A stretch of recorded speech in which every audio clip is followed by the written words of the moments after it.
Marilah kita lanjutkan dengan pembahasan soal teknik penganggaran modal atau capital budgeting technique.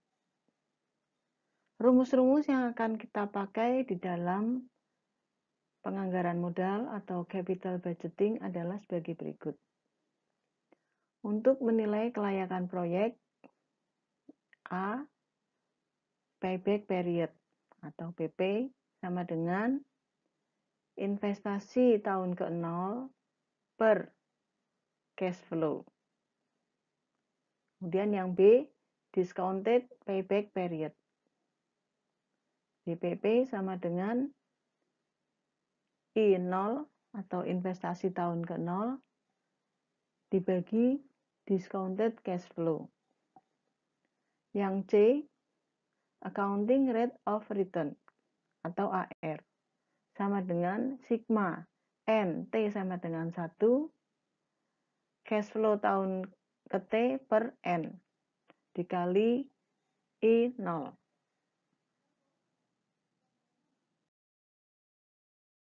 Kita lanjutkan dengan rumus yang ke D, yaitu net present value atau NPV sama dengan minus I0 plus CF1 per 1 plus K pangkat 1 ditambah CF2 per 1 plus K pangkat 2 ditambah seterusnya sampai CFN per 1 plus K pangkat N. Yang ke E yaitu Profitability Index atau PI. Rumusnya adalah PV Cash Inflows dibagi PV Cash Outflows sama dengan sigma N T sama dengan 1 CFT per 1 plus K pangkat T dibagi I0. Untuk PI harus lebih besar dari 1 supaya proyek ini bisa diterima.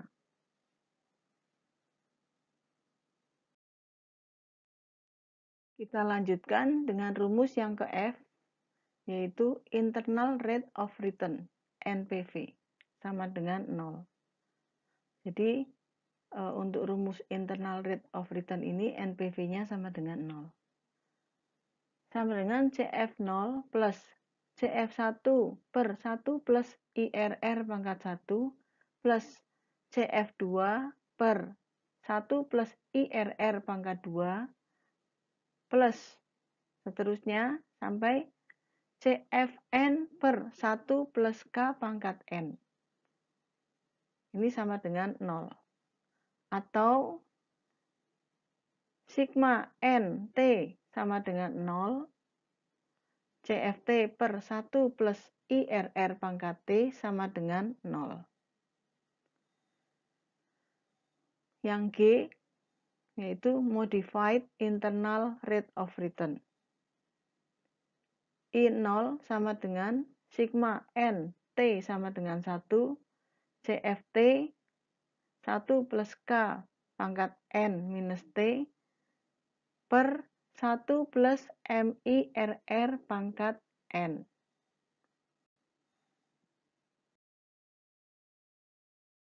Sebagai latihan yang pertama adalah sebuah proyek investasi dengan umur ekonomis 5 tahun memerlukan modal 1M.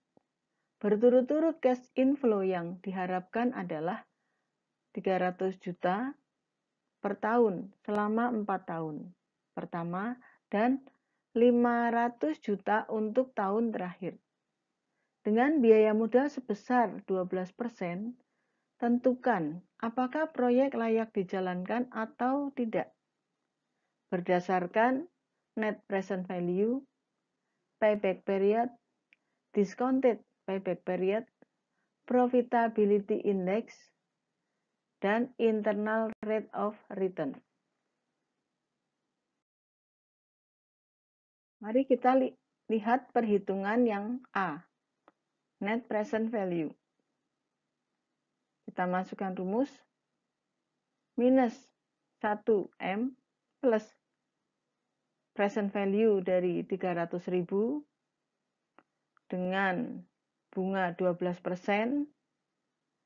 300.000 yang akan diterima 1 tahun lagi. Kemudian ditambah dengan 300.000, di present value-kan 300.000 dengan bunga 12% yang akan diterima 2 tahun lagi.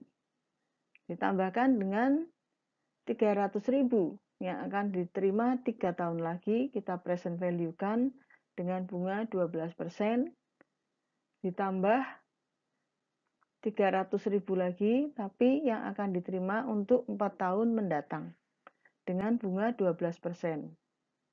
Yang terakhir adalah tahun kelima, 500.000 cash flow-nya yang akan diterima 5 tahun lagi dengan bunga 12%. Setelah semuanya dijumlahkan, akan kita dapatkan angka 194.918.232. Proyek ini layak dijalankan karena NPV-nya positif. Artinya proyek ini ada untungnya karena positif.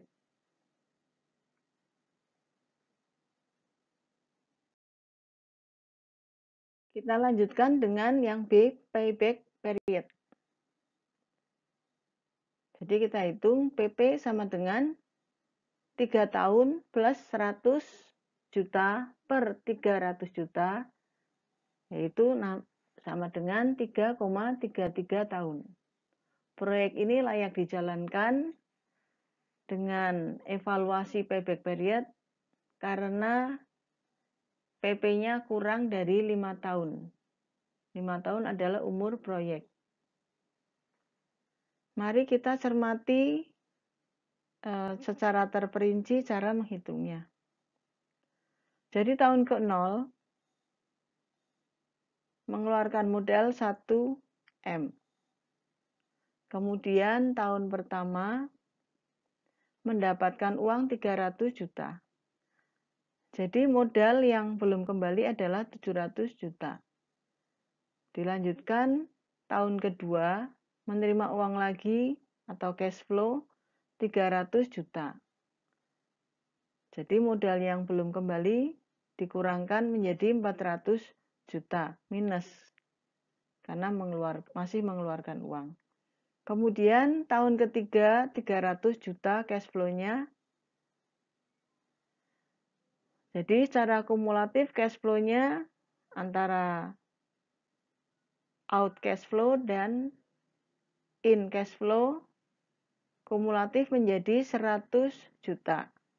Tahun keempat mendapatkan cash flow 300 juta, maka kumulatif cash flow-nya adalah plus 200 juta. Nah, saat inilah BEP ada di tahun keempat, ada di dalam tahun keempat. Jadi tahun ketiga koma berapa menjelang tahun keempat. Kemudian tahun kelima mendapatkan cash flow 500 juta. Jadi secara kumulatif cash flow-nya adalah karena sudah positif, jadi ditambahkan menjadi 700 juta. Jadi di sini payback-nya adalah ada di tahun ketiga dan kemudian tahun keempat. Tapi tahun keempatnya belum selesai, itu sudah balik modal. Atau PP-nya 3, sekian. Jadi dihitung di sini cara menghitungnya 100 ini dapat dari mana? Kenapa 100 per 300?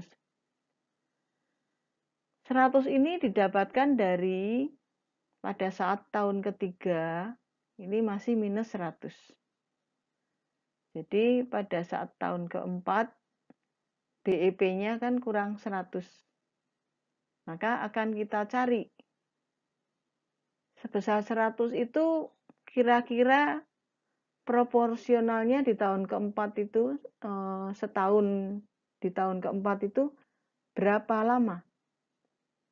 Maka kita hitungnya 100 per secara keseluruhan cash flow-nya yaitu 300. Keseluruhan cash flow tahun keempat adalah 300. Jadi balik modal yang minus 100 itu ada di posisi proporsionalnya berapa tahun. Jadi sini terhitung 100 per 300 itu adalah sepertiga atau 0,33. Jadi 3 tahun ditambah 0,33 adalah 3,33 tahun. Demikian penjelasan untuk perhitungan evaluasi payback period. Kita lanjutkan pembahasan kita untuk yang discounted payback period atau DPP.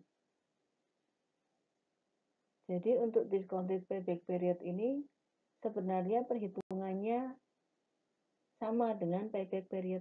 Hanya saja kalau payback period langsung cash flow-nya kita perhitungkan. Nah, kalau discounted payback period ini cash flow ini kita present value-kan dulu. Jadi untuk cash flow 300 juta yang akan diterima 1 tahun lagi, kita present value-kan sekarang menjadi 267,857,143. Dengan begitu kumulatifnya atau dana yang belum kembali, modal yang belum kembali setelah adanya pemasukan tahun pertama itu menjadi perhitungannya 1M dikurangi 267,857,143 menjadi 732,142,857. Demikian tahun kedua akan mendapatkan cash flow 2 tahun lagi mendapatkan cash flow 300 juta. Jadi kita present value-kan menjadi 239,158,163. Dengan begitu kumulatifnya yang tadinya 732 sekian karena mendapatkan pemasukan lagi 239 sekian, kumulatifnya menjadi 492,984,694. Itu dari hasil 732 sekian dikurangi 239 sekian. Kumulatifnya masih minus. Itu artinya modal belum semuanya kembali. Kemudian tahun ketiga akan mendapatkan cash flow 300 juta. Kita present value-kan 300 juta yang akan diterima 3 tahun lagi dengan bunga 12%. Menjadi 213,534,074. Jadi di sini kumulatifnya masih minus, yaitu minus 279,456,20. Tahun keempat akan mendapatkan cash flow 300 juta juga. Kita present value-kan untuk dana 300 juta yang akan diterima 4 tahun lagi dengan bunga 12%.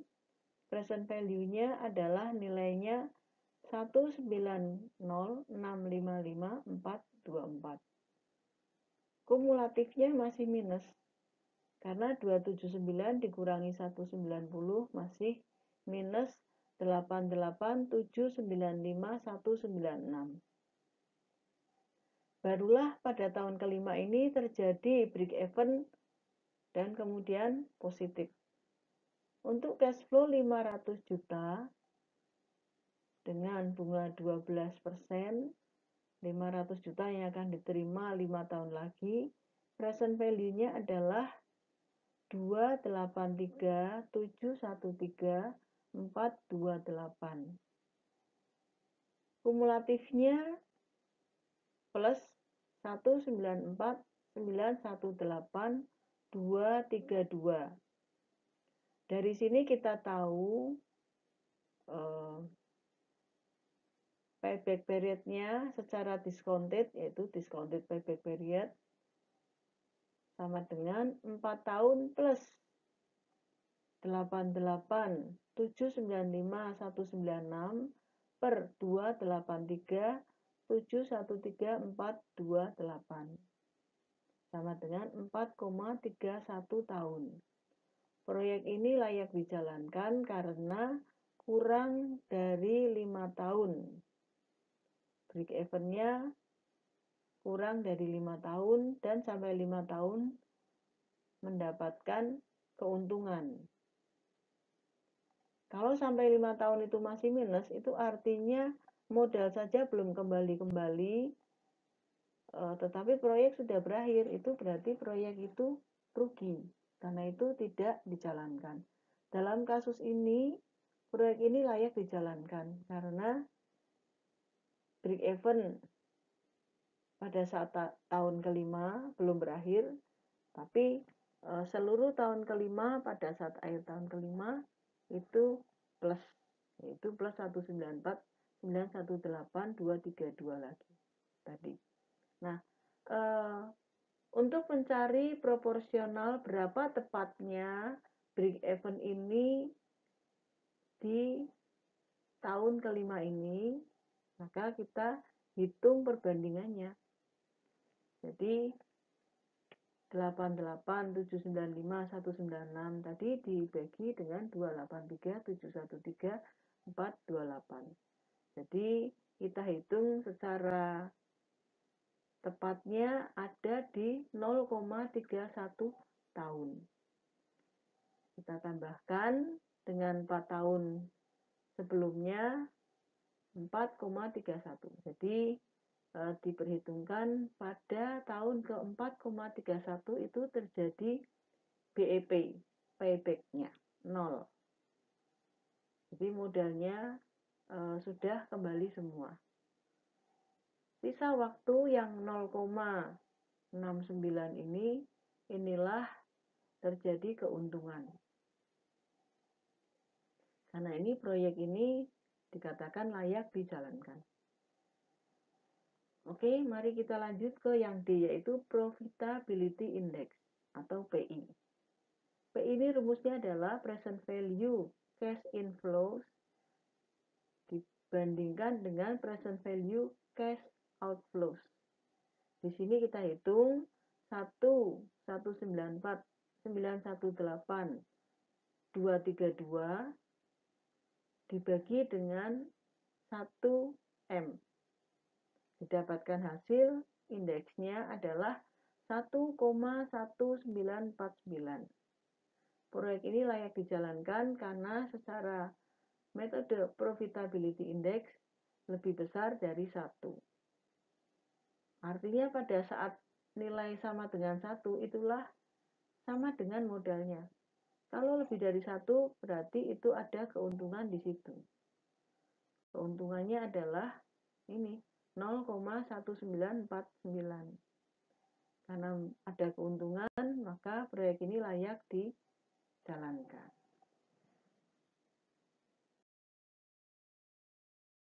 Untuk metode yang ke E, yaitu internal rate of return.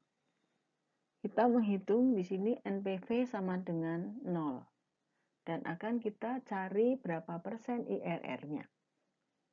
Jadi kita masukkan rumus NPV sebagai berikut. Sama dengan minus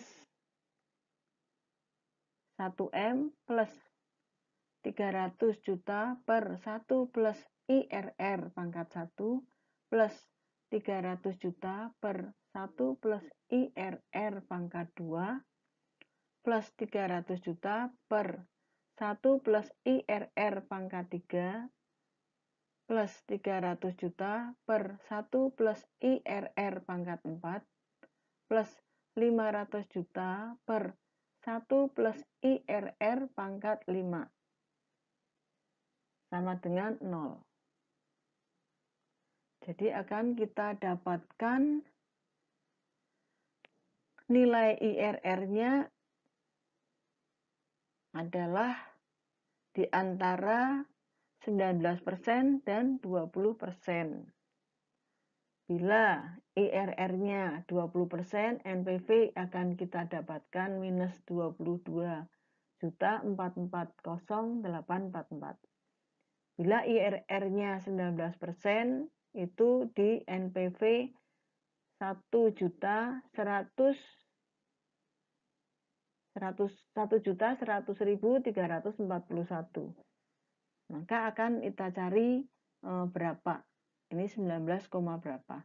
Dengan cara interpolasi akan kita dapatkan IRR sama dengan 19% plus 1.100.341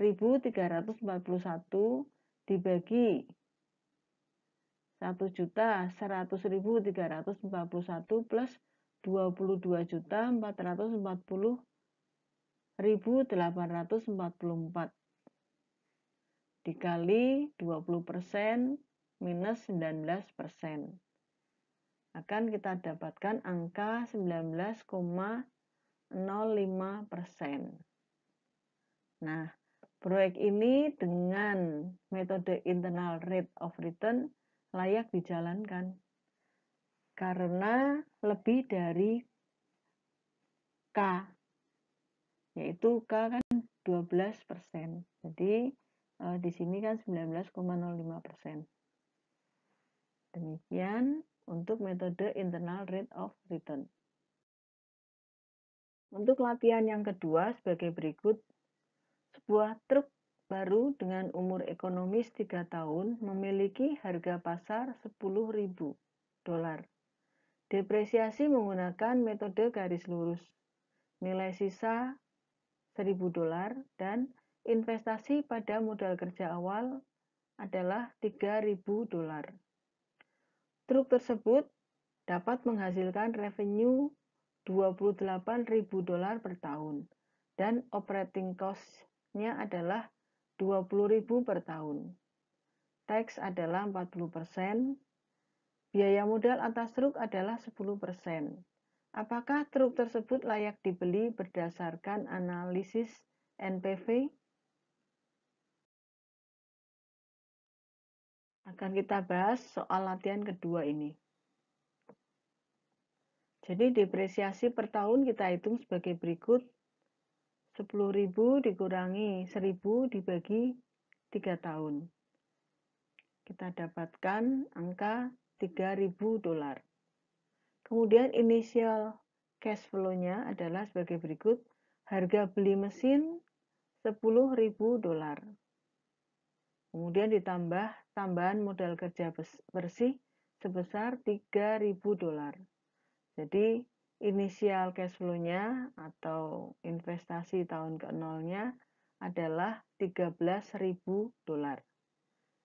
Kemudian operating cash flow untuk tahun 1 sampai ke-2 sebagai berikut. Rumusnya adalah EBIT 1 minus tax-nya ditambah depresiasi. EBIT adalah earning before interest and tax. Nah, kita hitung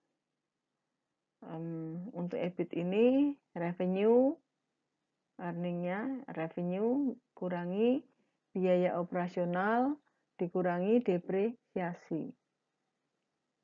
Kita dapatkan angka 28.000 dikurangi 20.000 dikurangi depresiasinya 3.000. Kita kalikan dengan 1 minus 40% ditambah 3.000. Akan kita dapatkan angka $6.000. Untuk terminal cash flow-nya kita hitung sebagai berikut. Operasional cash flow ditambah modal kerja ditambah nilai sisanya. Jadi 6.000 ditambah 3.000 ditambah 1.000, yaitu $10.000. Maka tabel arus kasnya sebagai berikut. Cash flow-nya untuk tahun ke-0 adalah $13.000. Tahun pertama 6.000, tahun kedua 6.000, tahun ketiganya adalah 10.000.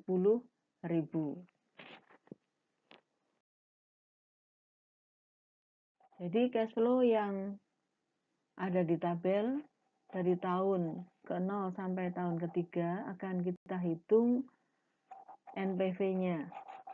NPV sama dengan minus 13.000 plus 6.000 per 1 plus 10% pangkat 1 ditambah 6.000 per 1 plus 10% pangkat 2 ditambah 10.000 per 1 plus 10% pangkat 3.